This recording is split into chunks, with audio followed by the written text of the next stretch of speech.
Isaiah 42:1 says, "Behold, my servant, whom I uphold, my chosen one, in whom my soul delights. I have put my spirit upon him, and he will bring forth justice to the nations."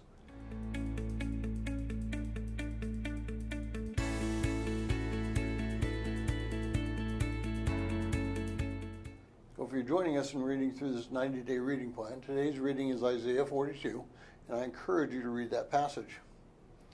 Our life in Christ should be exciting, should be exhilarating, should cause us to tingle all over our body.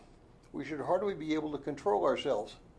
Look at what Isaiah writes in verses 10 through 13 in this chapter.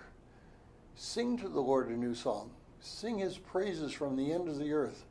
You who go down to the sea and all that's in it, you islands and those who dwell on them. Let the wilderness and its cities lift up their voices, settlements where Kedar inhabits. Let the inhabitants of Selah sing aloud, and let them shout for joy from the tops of the mountains. Let them give glory to the Lord and declare his praises in the coastland. The Lord will go forth like a warrior, and he will arouse his zeal like a man of war. He will utter a shout. Yes, he will raise a war cry. He will prevail against his enemies." Well, frankly, it's time for an honesty check. Don't give me any Sunday school answers. Does your life reflect these 4 verses? If you had to testify in court about your life in Christ, would these verses be your testimony? Chances are you answered both yes and no. Sometimes life is pretty hard. Sometimes you feel as if you're kicked in the stomach. Sometimes you feel as if you're placed under one of those machines that press out the asphalt when they're building a road.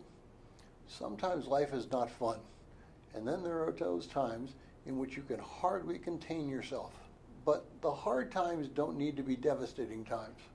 The hard times can be ones of great blessing, because you know that God is taking care of you no matter what. Paul, in writing to the Corinthian church about the churches in Macedonia, writes that these people had an abundance of joy even in their deep poverty, and yet they gave beyond measure because of that joy. Does that describe you today?